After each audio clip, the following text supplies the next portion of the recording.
نحمده ونصلي على رسوله الكريم اما بعد فقد قال الله تبارك وتعالى كما ورد في سورة الجاثية اعوذ بالله من الشيطان الرجيم بسم الله الرحمن الرحيم وإنه لعلم للساعة فلا تمترن بها واتبعوني هذا صراط مستقيم صدق اللہ العظیم رب اشرح لی صدری ویسر لی امری واحلل عقدۃ من لسانی یفقہوا قولی اللہم ربنا الہمنا رشدنا واعذنا من شرور انفسنا اللہم ارنا الحق حقا وارزقنا اتباعہ وارنا الباطل باطلا وارزقنا اجتنابہ آمین یا رب العالمین۔ قادیانیت سے متعلق ایک بحث کا آغاز ہو گیا تھا، کیونکہ ہمارے علم میں یہ آیا تھا کہ قادیانیوں نے خاص طور پر ماڈل ٹاؤن کو اپنا ایک مرکز اور اپنا اڈہ بنانے کا فیصلہ کیا، اور اس کا ہمیں تجربہ بھی حاصل ہو گیا۔ کچھ نوجوان اہل سنت کے نوجوان میرے پاس آئے تھے اور انہوں نے میری توجہ ادھر منعطف کرائی کہ یہاں پر یہ اپنی جمعے کی نماز کے لیے اوپن گراؤنڈ استعمال کر رہے ہیں اور اس میں لگا لیتے ہیں پارٹیشن وغیرہ، اور بڑی یوں سمجھیے کہ بڑی مہم کے ساتھ دونوں طرف کی سڑکیں بند کر کے، اور جو بھی لوگ مسافر ہیں انہیں بھی دعوت دیتے ہیں کہ آئیں یہاں جمعہ پڑھیں، اور بعض لوگ مغالطے میں وہاں جمعہ پڑھ لیتے ہیں۔ تو اس کے حوالے سے انہوں نے کوشش کی کہ کچھ نہ کچھ اس سلسلے میں، کیونکہ انہوں نے مجھے لا کر قانون دکھایا۔ پاکستان میں جو قانون نافذ ہے وہ یہ ہے، چاہے یہ کہ وہ نافذ نہیں ہے بالفعل، لیکن ہے قانون کی کتاب میں تو موجود ہے کہ قادیانی اپنے کوئی جو بھی ان کے نزدیک بھی ان کے مذہبی شاعر ہیں ان کو مسلمانوں کی شکل میں برملا علی الاعلان ادا نہیں کر سکتے، کیونکہ وہ تو دھوکہ دہی بات ہو گئی کہ لوگ سمجھیں گے یہ مسلمان ہی ہیں۔ اب جب انہیں، آپ کو معلوم ہے کہ ہماری پوری جو مرکزی اسمبلی تھی، نیشنل اسمبلی، اس کے فیصلے کے تحت قرار دیا گیا بالاتفاق کہ قادیانی غیر مسلم ہے، دائرہ اسلام سے خارج ہے۔ یہ تو فیصلہ ہوا پارلیمنٹ کا ایک بڑے پیمانے، بعد میں پھر ضیاء الحق صاحب کے زمانے میں یہ تو ہوا تھا، آپ کو معلوم ہے، بھٹو کے زمانے میں۔ تو ضیاء الحق صاحب کے زمانے میں اسی کی گویا کہ فردر سٹیپ کے طور پر یہ بات طے کی گئی اور قانون بنا دیا گیا کہ وہ اپنی مسجد کو مسجد نہیں کہہ سکتے اور مسجد کی صورت پر نہیں بنا سکتے کہ گزرنے والے کو یہ خیال ہو کہ یہ مسجد ہے۔ اسی طرح وہ اگر کوئی اسلامی شاعر کا ارتکاب کریں گے علی الاعلان تو بھی یہ قابل تعزیر ہے، جرم ہے۔ وہ اپنے کئی احاطوں کے اندر، اپنے گھروں کے اندر جو چاہیں کریں، لیکن کھلے میدان میں آ کر جو شاعر اسلامی باہر ان لوگوں نے سب کچھ اڈاپٹ تو کر رکھا ہے۔ سب سے بڑی بات تو وہ ہے کہ انہوں نے ایک جھوٹے نبی کا اقرار کیا ہے کہ وہ نبی ہے، اس نے ہمارے درمیان فصیل ہائی کر دی ہے۔ اب جو اس کو مانتے ہیں ان کے نزدیک ہم کافر ہیں۔ آپ کو معلوم ہے کہ یہ میں بیان کر چکا ہوں کہ حالانکہ قائد اعظم کا کتنا بڑا احسان تھا کہ چودھری ظفر اللہ خان کو انہوں نے فارن منسٹر بنایا پاکستان کا، لیکن جب ان کا انتقال ہوا ہے قائد اعظم کا تو اس کی جنازے کی نماز میں شریک نہیں ہوا، وہ شخص موجود رہا۔ جو دوسرے ممالک کے سفراء آئے ہوئے تھے، ظاہر بات ہے وہ مسلمان تو نہیں تھے، کوئی عیسائی تھے یا کوئی اور تھے، ہندو تھے، بدھ تھے، جو بھی تھے۔ اب چونکہ قائد اعظم کا انتقال تھا ایک مملکت کے صدر کا، تو وہ لوگ سبھی موجود تھے، لیکن ظاہر ہے کہ وہ نماز میں شریک نہیں ہوئے، وہ مسلمان تو نہیں تھے۔ ان کے ساتھ کھڑا رہا یہ شخص۔ اس نے یہ بات، اور جب اس سے پوچھا گیا کہ تم شریک کیوں نہیں ہو تو اس نے کہا دیکھو بھائی، مجھے یا تو مسلمان سلطنت کا کافر وزیر سمجھ لو یا کافر سلطنت کا مسلمان وزیر سمجھ لو۔ میرے نزدیک یہ کافر سلطنت ہے، میں اس کا مسلمان وزیر ہوں کیونکہ میں قادیانی ہوں۔ اب تمہارے نزدیک یہ اسلامی مملکت ہے تو میں کافر ہوں، پھر میں اس کی نماز کیسے پڑھوں؟ تو بہرحال ان چیزوں کی وجہ سے جو دھوکہ دینے والا معاملہ ہو گیا، ورنہ کوئی اور لوگ ہوں یہاں پہ، ہمیں ان سے تعارض نہیں ہے۔ عیسائی بھی ہیں، اپنی تبلیغ کرتے ہیں، کوئی خلاف ان کے رد عمل نہیں ہوتا، الا یہ کہ کہیں یہ واقعہ پیش آ جائے یا کوئی یعنی خام خواہ کو شوشہ کوئی شرارتی لوگ اٹھا دیں کہ انہوں نے قرآن کی یہ جو ہے بے حرمتی کی ہے، تو یہ تو پھر تحقیق سے معلوم ہو سکتا ہے کہ واقعہ کی تھی کہ نہیں کی تھی۔ لیکن ایک وقت میں جو اس پر تو ان کا احتجاج ہوتا ہے، لیکن یہ کہ ان کے جو ہے چرچ ہے ان کی ساری اور تبلیغ ان کی ہو رہی ہے اور بڑھ بھی رہی ہے تعداد ان کی، لیکن اس کے خلاف کوئی رد عمل تو ہمارے یہاں نہیں۔ تو یہ ہے اصل میں وہ بات۔ تو اس پر جو گفتگو شروع ہوئی تھی میں آج اس کی تکمیل کرنے جا رہا ہوں۔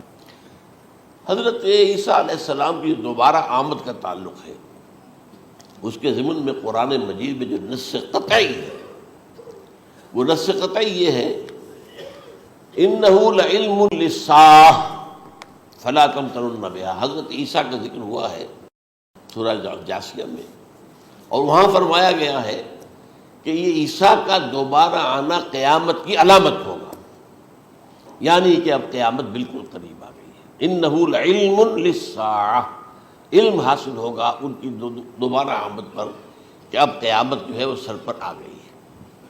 اچھا، اس کے ایک اور جو ہے ذرا بالواسطہ دلائل جو قرآن مجید میں آئے ہیں، ایک ان میں سے یہ ہے کہ سورہ آل عمران میں جہاں حضرت مریم کو بشارت دے رہا تھا فرشتہ کہ آپ کے ہاں ایک بیٹا ہوگا، وہ بڑی حیران تھی کہ میرے ہاں کیسے بیٹا ہو جائے گا، ماں کو تو بغیہ، میں تو کوئی بدکار عورت تو نہیں ہوں، نہ میری کوئی شادی ہوئی ہے ابھی۔ تو اس میں جو باتیں بیان کی تھی فرشتے نے، وہ جو بیٹا ہوگا اس کی کیا شان ہوگی، اس میں یہ الفاظ بھی آتے ہیں وَيُكَلِّمُ النَّاسَ فِي الْمَهْدِ وَكَهْلًا، وہ باتیں کرے گا، لوگوں سے گفتگو کرے گا جبکہ وہ پنجھوڑے میں ہوگا، بچہ ہوگا، گود میں ہوگا، اور کہل کے وقت، کہل کہتے ہیں جب آدمی عمر میں جو ہے 40-45 کا کسی بھی اوپر ہو جائے، آپ پہلے طفل کہتے ہیں پھر جوان کہتے ہیں، وہ عربی زبان میں شاب کا لفظ آتا ہے، بہت جوان، بڑی اچھی صحت میں ہے، اس کے بعد پھر ظاہر بات ہے ڈھلوان شروع ہوتی ہے، یہ کہل ہے۔ جب بڑھاپے کے آثار شروع ہوتے ہیں، بال سفید ہونے شروع ہوتے ہیں، تو یہ کہل ہے، قبول۔ اب سوال یہ ہے اس گھوڑے میں بات کر دیں، یہ تو معجزہ ہے، لہذا اس کا ذکر یہاں پر مناسب ہے۔ یہ بڑے ہو کر بات کرنے کی کیا ضرورت تھی کہنے کی، وہ تو سبھی کرتے ہیں انسان، یہ اسی لیے کہ معلوم ہو کہ کہولت بھی انہیں آئے گی یار، حالانکہ آپ کو معلوم ہے سب مانتے ہیں، عیسائی بھی مانتے ہیں، سب مانتے ہیں، 33 برس کی عمر میں انہیں اٹھا لیا گیا، اس دور میں تو کہولت آئی نہیں، اس لیے قرآن ذکر کر رہا ہے۔ اور یہ بات جو ہے دوسری مرتبہ آئی ہے یہ سورہ المائدہ میں آیت نمبر 110 وَتُكَلِّمُ النَّاسَ فِي الْمَهْدِ وَكَهْلًا، صرف یہ ضمیر کا فرق ہے، وَيُكَلِّمُ النَّاسَ فِي الْمَهْدِ وَكَهْلًا، اور وَتُكَلِّمُ النَّاسَ فِي الْمَهْدِ وَكَهْلًا یہ ہے جب قیامت کے دن اللہ تعالیٰ حضرت عیسیٰ سے سوال کریں گے، اے عیسیٰ ابن مریم، کیا تم نے میری اجازت سے اور میری تائید سے یہ معجزے نہیں دکھائے، یہ معجزے نہیں دکھائے، میں نے تم پر یہ فضل نہیں کیا؟ اور یہ گویا کہ بالواسطہ عیسیٰ کے ماننے والوں سے خطاب ہے کہ اللہ تعالیٰ کے کتنے بڑے بڑے احسان ہوئے، اور اسی میں تم بات کرتے تھے لوگوں سے پنگھوڑے کے اندر بھی اور کہولت کی عمر میں بھی، تو یہ کہولت کی عمر کب آئی؟ حضرت عیسیٰ علیہ السلام، تو اس کے بغیر تو ممکن ہی نہیں ہے کہ وہ دوبارہ دنیا میں آئیں، پھر ان کے اوپر وہ عمر آئے اور اس عمر کے اندر بھی وہ بات کریں گے۔ تو یہ میرے نزدیک قرآن مجید کے اندر دلائل ہیں اس چیز کے کہ حضرت عیسیٰ علیہ السلام کی دوبارہ جو ہے آمد ہوگی۔ اب اس ضمن میں چاہتا ہوں کہ آج خاص طور پر جو الساعہ کی اور جو علامتیں قرآن میں آئی ہیں، یہ ضمنی مضمون ہو جائے گا، لیکن بہرحال یہ بھی ایک معلوماتی مضمون ہے کہ ایک تو یہ قیامت کی بڑی نشانیوں میں سے حضرت عیسیٰ کا دوبارہ آنا، اور کیا کیا جو ہے باتیں بیان ہوئی ہیں وہ ذرا غور سے سن لیجیے۔ پہلی بات میں نے ہلکا سا حوالہ دیا تھا، ہم تو ایک لفظ قیامت بولتے ہیں، وہ قیامت جو ہے اتنا ہمارے نزدیک جامع لفظ ہے کہ جس میں وہ بھی جو زلزلۃ الساعہ آئے گا وہ بھی ہے، پھر جو نفخ روح نفخ ساق ہوگا وہ بھی ہے، لیکن قرآن مجید سے معلوم ہوتا ہے کہ یہ الساعہ ہے، وہ گھڑی جس دن کے یہاں قیامت برپا ہوگی، زلزلہ آئے گا، شدید ترین حالات آئیں گے، فوری طور پر تمام انسان مر نہیں جائیں گے۔ جو ہے اس کا نقشہ جو کھینچا گیا ہے یا ایھا الناس اتقوا ربکم ان زلزلۃ الساعۃ شیء عظیم یوم ترونها تذہل کل مرضعۃ عما ارضعت وتضع کل ذات حمل حملها وتری الناس سکارى وما هم بسکارى ولیکن عذاب اللہ شدید، اے لوگوں ڈرو، اللہ کا تقوی اختیار کرو، اس لیے کہ قیامت کا زلزلہ بہت سخت شے ہے، بہت بارش ہے۔ ان زلزلۃ الساعۃ شیء عظیم، جب پہاڑ چل رہے ہوں گے اور جو ہے انسان جو ہیں گے وہ جس طرح پروانے ہوتے ہیں، پتنگے ہوتے ہیں، ایسے اڑ رہے ہوں گے انسان، اور اس میں یہ بھی حال ہوگا کہ لوگ جو ہے ہر جو دودھ پلانے والی ہے وہ اپنے بچے کو بھول جائے گی۔ ظاہر بات ہے کہ اپنی پڑی ہوئی ہے مصیبت، حالانکہ سب سے زیادہ محبوب ترین شے دنیا میں اس سے اونچی محبت نہیں ہو سکتی جو ماں کو اپنے دودھ پیتے بچے سے ہوتی ہے، انہیں بھول جائے۔ تذہل کل مرضعۃ عما ارضعت، اور تمہیں ایسا محسوس ہوگا کہ لوگ کسی نشے کی کیفیت میں ہیں، یعنی وہ بدحواش ہیں، وہ بدحواس ہو گئے، لیکن یہ کہ وما ہم بسکارى، اور وہ مدہوش نہیں ہوں گے، ولکن عذاب اللہ شدید۔ تو یہ ہے زلزلۃ الساعہ، وہ ایک خاص وقت جو ہے، ایک خاص گھڑی جس میں کہ یہ ہونا ہے۔ اس کے علاوہ قرآن مجید میں اب القارعہ، القارعہ ما القارعہ وما ادراک ما القارعہ، یوم یکون الناس کالفراش المبثوث وتکون الجبال کالعہن المنفوش۔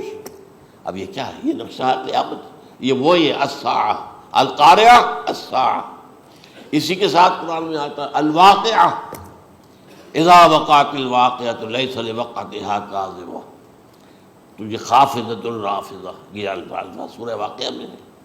اسی طریقے سے اور جو ہے الحاقہ، ما الحاقہ وما ادراک ما الحاقہ، یہ تمام جو الفاظ قرآن مجید میں آئے ہیں یہ آئے ہیں الساعہ کے لیے، قیامت کے لیے نہیں۔ قیامت میں بعد میں بتاؤں گا آپ کو۔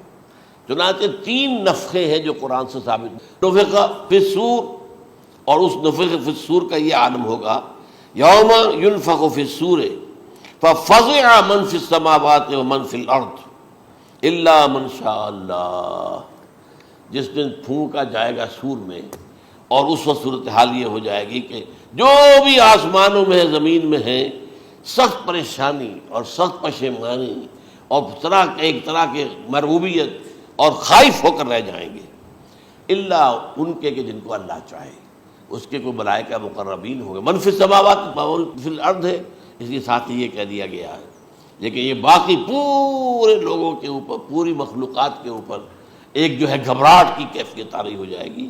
تو یہ ہے پہلا فضا۔ دوسرا فضا کیا ہے؟ فضا صعق، صعق کہتے ہیں آدمی کا بے ہوش ہو جانا۔ یہ دوسری مرتبہ جب سور پھونکا جائے گا، وَنُفِخَ فِي الصُّورِ فَصَعِقَ مَن فِي السَّمَاوَاتِ وَمَن فِي الْأَرْضِ إِلَّا مَا شَاءَ اللَّهُ، یہ ہے کہ اس کے بعد وہ سب کے اوپر موت طاری ہو جائے گی۔ یہ دوسرے سور پھونکے جانے کے بعد ہے۔ پھر ثُمَّ نُفِخَ فِيهِ أُخْرَى، پھر ایک مرتبہ اور پھونک ماری جائے گی، یہ تیسرا ہو رہا ہے۔ فَإِذَا هُمْ قِيَامٌ يَنظُرُونَ، تو اچانک سب کے سب کھڑے ہوں گے اللہ کی طرف دیکھتے ہوئے۔ اب یہ جو ہے یہ ہے یوم القیامہ، قام یقوم قیامتاً، کھڑا ہونا، کیونکہ اس دن یوم یقوم الناس لرب العالمین، جس دن کے تمام انسان جو ہے کھڑے ہو جائیں گے اپنے رب کے حضور میں، جس کا نقشہ کھینچا گیا ہے اذا دکت الارض دکا دکا وجاء ربک والملک صفا صفا۔ تو یہ سب کے سب انسان بھی جو ہے موجود ہوں گے، فرشتے صفے باندھے ہوئے ہوں گے، اور اللہ تعالیٰ جو ہے اپنے خاص عرش کے ساتھ، یحمل عرشہ ثمانیہ، 8 فرشتے اس عرش کو اٹھائے ہوئے ہوں گے، جبکہ یہ آسمان پھٹے گا اور اس روئے ارضی پر اللہ تعالیٰ کا نزول ہوگا۔ یہ جو ہے ہمارا یوم القیامہ یہاں ہے، یوم القیامہ ہی میں جو فیصلے ہونے یہاں ہونے، قصہ زمین برسر زمین، جو نیکیاں تم نے یہاں کمائی ہیں یا جو بدیاں تم نے یہاں جن کا ارتکاب کیا کا فیصلہ یہاں ہوگا۔ اس کے بعد واللہ عالم کچھ اور بھی چیزیں ہیں، لیکن یہ کہ وہ سب عام طور پر لوگوں کے علم میں نہیں ہے۔ میں نہیں چاہتا کہ خام خواہ کسی نئی بات سے کوئی جو ہے ذہنوں کے اندر کوئی ایک تشکیک پیدا ہو جائے، شبہات پیدا ہو جائے، لیکن یہ چیزیں جو میں نے آپ سرچ کی از قرآن ثابت ہے، اسی زمین پر اترنا ہے۔ وجاء ربک والملک صفا صفا، یہ سب کے سب آئیں گے، اور ملائکہ، اور اس کے علاوہ جو ہے دوسرے مقامات پر جس کا نقشہ کھینچا گیا ہے سورۃ الحاقہ کے اندر ہے، اللہ کا عرش جو ہے 8 فرشتے اٹھائے ہوئے نیچے اتریں گے۔ تو یہ تمام چیزیں قرآن مجید میں مذکور ہیں، اور یوم القیامہ یہی ہوگا، لیکن وہ ہے یوم القیامہ، ہم قیامت کہتے ہیں اس کو، جس کو قرآن کہتا ہے الساعہ، الزلزلہ، الحاقہ، القارعہ، الواقعہ، یہ ہے در حقیقت جو پہلا معاملہ ہے کہ اس کے اندر جو ہے فضا ہو جائے۔ اب دیکھیے جو علامات قیامت احادیث میں آئی ہیں وہ میں آج آپ کو سنا رہا ہوں۔ ان کو دو حصوں میں تقسیم کیا جاتا ہے، علامات صغریٰ، علامات کبریٰ۔ چھوٹی نشانیاں جو درجہ بدرجہ درجہ بدرجہ درجہ بدرجہ حاضر سامنے آئیں گے۔ ایک ہے بالکل قیامت سے متصل قبل بڑے جو خرق عادت واقعات ہوں گے وہ آئیں گے۔ اچھا، پہلی چیز کے سلسلے میں حضرت انس رضی اللہ تعالیٰ عنہ سے یہ مروی ہے اور یہ حدیث متفق علیہ ہے۔ پہلی علامت حضور نے بیان کی قیامت کی علامات میں سے، اب میں لفظ قیامت اسی معنی میں بول رہا ہوں جس میں کہ ہم عام طور پر بولتے ہیں۔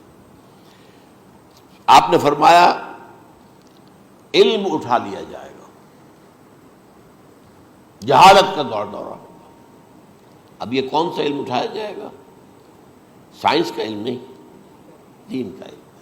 آج تو ساری قدر و قیمت جو ہے جس کے لیے دوڑتے ہیں لوگ لاکھوں روپے کی فیسیں دے کر، MBA ہو رہے ہیں، یہ جو ہے اکاؤنٹنسی کا پاس کر رہے ہیں، یہ CA کر لیا ہے، یہ کوئی اور جو ہے فزکس میں کہیں کیمسٹری میں ڈاکٹریٹ کر لی ہے، ڈاکٹر بن جائے تو کیا ہی کہیں۔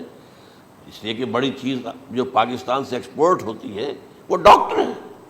جو اتنے بڑے پیمانے پر جو کالج کھلے ہوئے، 3 لاکھ روپے ایک سال کی فیس، 5 لاکھ روپے ایک سال کی فیس، یہ کیوں لیتے ہیں اور کیوں لوگ دیتے ہیں؟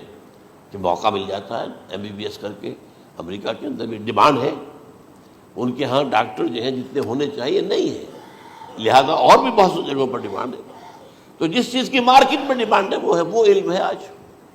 آج علم کمپیوٹر کا علم ہے یہ، حالانکہ ان میں سے کسی کے اوپر لفظ علم کا اطلاق میرے نزدیک غلط ہے، جہالت ہے۔ علم وہ ہے جو ذہن کو جلا دے، جو سوچ کو جلا دے، روشنی پیدا کرے، دماغی روشنی، وسعت دے، انسان کے فکر کو وسعت دے، اس کے ذہنی جو ہے جو افق ہے اس کو وسیع کرے۔ علم تو وہ ہے جو حقیقت کے کیا علم بھی اسے عطا فرمائے۔ قرآن ہے، حدیث ہے، باقی اور چیزیں جو اس سلسلے میں آ سکتی ہیں وہ ہے کہ جو قرآن اور حدیث کی سمجھنے میں مومن ہوں اور زیادہ جو ہے اس کے تک فہم کو آسان کر دیں۔ لیکن یہ کہ فرمایا علم اٹھا لیا جائے گا، جہالت کو فروغ ہوگا۔ ظاہر بات ہے ایک ہی بات ہوئی ہے۔ دوسرے نمبر پہ یہ کہ جہالت کو فروغ ہوگا۔ نمبر 3 زنا کثرت سے ہوگا۔ نمبر 4 شراب نوشی عام ہو جائے گی۔ نمبر 5 عورتوں کی تعداد بہت زیادہ ہو جائے گی، مردوں کی تعداد کم ہو جائے گی، یہاں تک کہ 50 عورتوں کا خیر خبر کرنے والا، کوئی نگرانی کرنے والا، وہ ایک مرد۔ اچھا، یہ تو ہے ایک حدیث جو میں نے آپ کو بیان کر دی، متفق علیہ، یہ بخاری اور مسلم دونوں میں ہے۔ دوسری حدیث بخاری کی ہے، اس کو حضرت ابو ہریرہ رضی اللہ تعالیٰ عنہ نے روایت فرمایا ہے، قیامت آئے گی جب امانت ضائع ہو جائے گی۔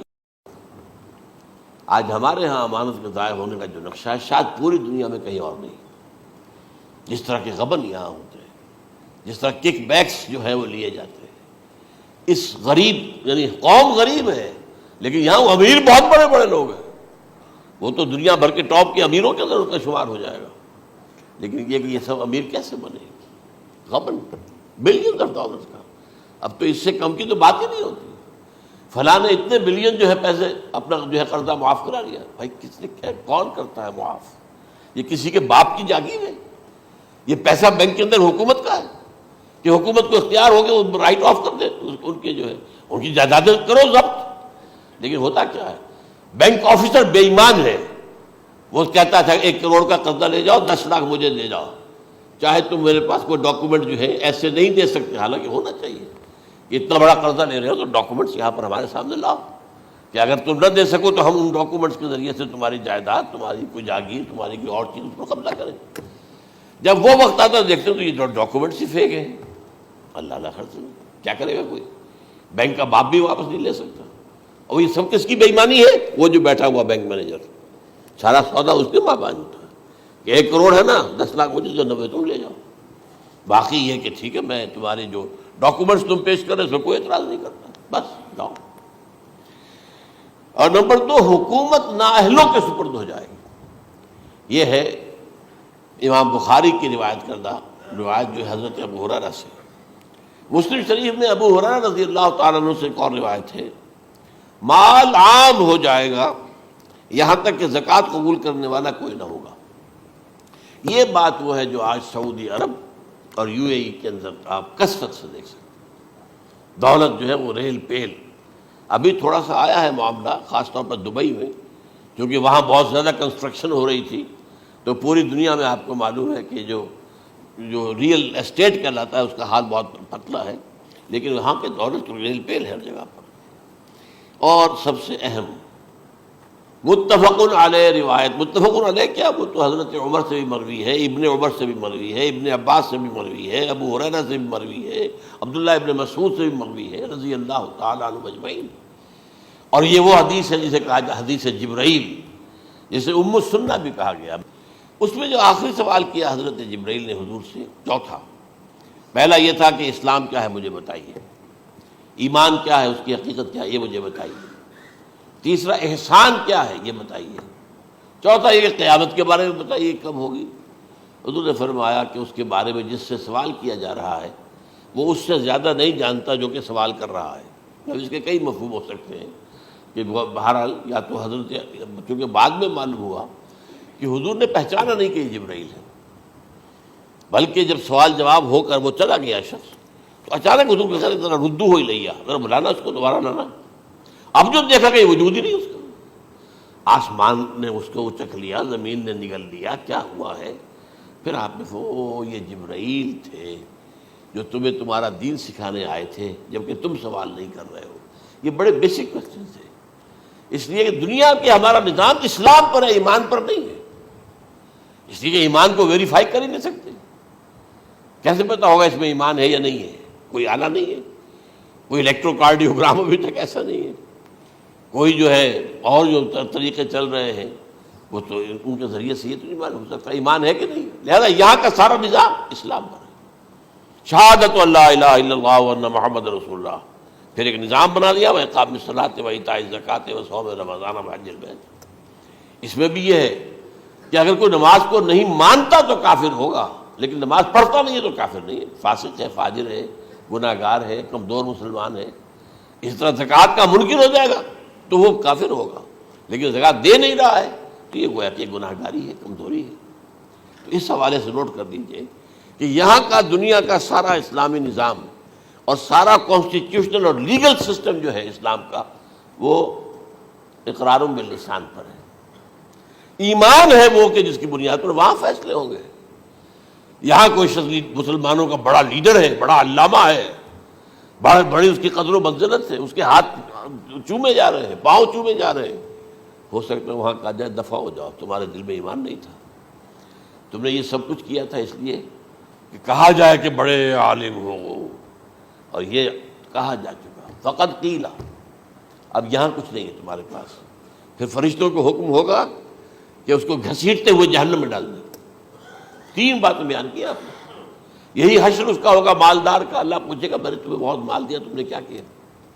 وہ کچھ گنوانا شروع کرے گا، اللہ فرمائے گا جھوٹ بول رہا، قذبت، تم نے یہ خیرات و صدقات اس لیے کیے تھے کہ تمہاری سخاوت کے ڈنکے بج جائے، تعریفیں کی جائے، وہ کی جا چکی ہے، دنیا میں ڈنکا بج گیا، یہاں کچھ نہیں ہوا، وہ نیت دل میں کچھ اور تھی تمہارے۔ میں لیس البر ان تولوا وجوہکم والا قرآن مجید کا سبق ہمارا منتخب نصاب کا نمبر 2 بڑی تفصیل سے بیان کیا۔ یہی معاملہ ہوگا اس عالم کا، اللہ فرمائے گا میں نے تمہیں علم دیا، تم نہیں، وہ کہے گا میں نے علم پھیلایا لوگوں میں ہدایت کی، جھوٹ بول رہے ہو، تم نے تو صرف اس لیے کیا تھا، تمہاری نیت یہ تھی کہ بڑا عالم شخص ہے، بڑا فاضل شخص ہے، تو یہ سب کہا جا چکا۔ تو وہاں کا معاملہ جو ہے وہ اسلام پر نہیں ہے، یا آپ دکھائیں گے دیکھیے یہ میرا آئیڈینٹی کارڈ، اس پہ اسلام میرا مذہب لکھا ہوا ہے، یا یہ میرا پاسپورٹ ہے، آئیڈینٹیفیکیشن کے لیے دنیا میں عام طور پر یہ چیزیں ہوتی ہیں، کوئی تعلق نہیں۔ آخرت کا معاملہ کسی اور شے پر ہے، وہ تو ایمان دل میں ہے، اور تمہارے تمام جو حرکات ہیں، اعمال ہیں، ان سب کے اندر جب تک کہ اصل جو قوت متحرکہ ہے وہ اللہ کی محبت نہ بن جائے، اخلاص للہ، بحب اللہ للہ، اور یہ کہ یہ تمام چیزیں جیسا کہ فرمایا، ایک حدیث بڑی پیاری ہے، ایمان کی تکمیل کی علامت کیا ہے؟ فرمایا من احب للہ وابغض للہ ومنع للہ واعطى للہ فقد استکمل الایمان۔ جس شخص کے نے محبت جس سے بھی کی، اللہ کے لیے کی، اپنے مفادات کے لیے نہیں، رشتہ داری کی بنیاد پر نہیں، محبت اوپر ہو جائے، رشتہ دار کا حق ہے دو، بیوی کے حقوق ہیں دو، لیکن محبت یہ اللہ کے